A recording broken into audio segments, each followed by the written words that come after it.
Still got it.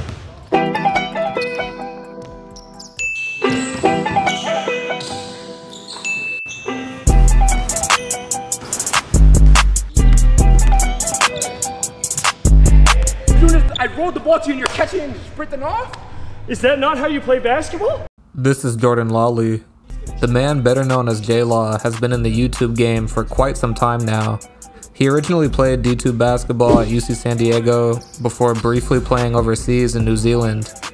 He then transitioned from playing to coaching and has helped train both LA Fitness role players and NBA champions. As a side quest, he will sometimes play ones with YouTubers, and it's now a rite of passage for up-and-coming players to make an appearance on his channel. After months of requests, mostly from this Chris guy, I am now ready to scout the strengths and weaknesses in Jlaw's one-on-one game, with the hope of helping out his next opponent. If he pays attention, he could avoid ending up like this guy.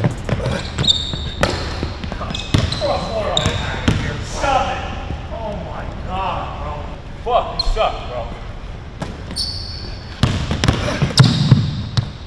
That sucked?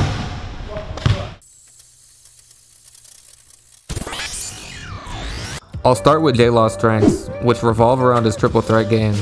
He prefers to play with limited dribbles in ones, which forces you to create shots without dribbling around in circles all game.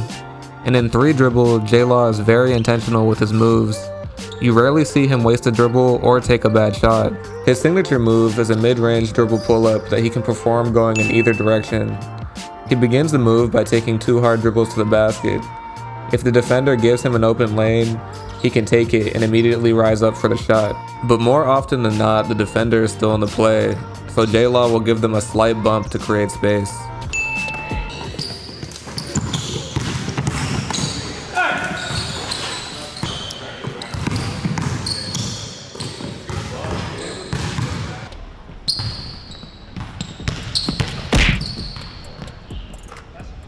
Jlaw is also very comfortable operating out of the short and mid post. His post fade is Kobe-esque, and he can shoot it off either shoulder. He again uses his body here to both bump his defender off balance and to read which shoulder to turn off of.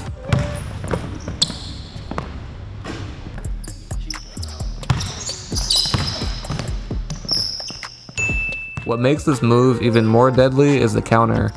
If his defender gets too eager to contest up top, he can step through for the layup.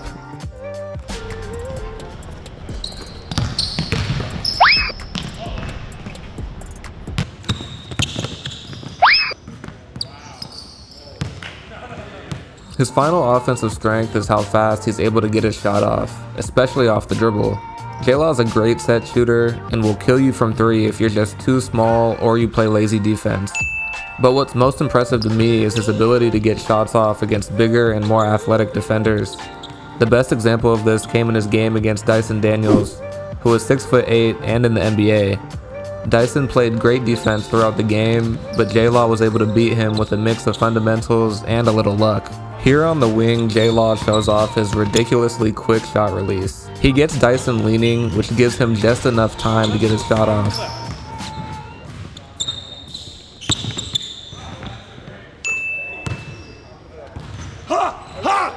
None of the players I've scouted so far would be able to pull off these shots, and honestly there's no defense for it either.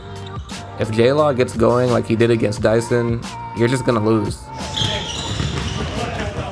As for weaknesses, and of course I'm being picky here, but I do wonder if he would generate enough open looks at the rim against the other guys in my tier 1. Now Jlaw is an old head at this point, and he doesn't drive hard to the rim that often. This may be because he has a business to run and he doesn't want to get hurt, but he still seems to rely on his jumper a lot more than Rob, Nas, and Friga do. He took a loss against Ty Glover when his jump shot stopped falling, and he failed to adjust to attack the basket. While this was one game, and he definitely still picks his spots and will get blow-bys from time to time, his tendency to shoot fadeaway contested jumpers may hurt him against these elite guys. However, unfortunately for us, it looks like Jlaw has no interest in getting involved in the next chapter, so we'll probably never know. Overall, I have Jlaw in the top tier of my one-on-one ranking, right above Nas. It's pretty clear that he's levels above most of the other YouTubers he faces. His fundamentals are so solid that even NBA level guys get cooked by him. I also want to thank Jlaw for blessing us with his series of videos with XRM. I didn't go into depth on these in this video, but if you haven't seen them yet, they're pretty much the golden standard of YouTube ones, so go do yourself a favor and watch. I personally would love to see him match up against Dev, as they're around the same age and they've been two of the top trainers on YouTube for over a decade. But still, let me know what you guys think about his game and comment below who I should scout next.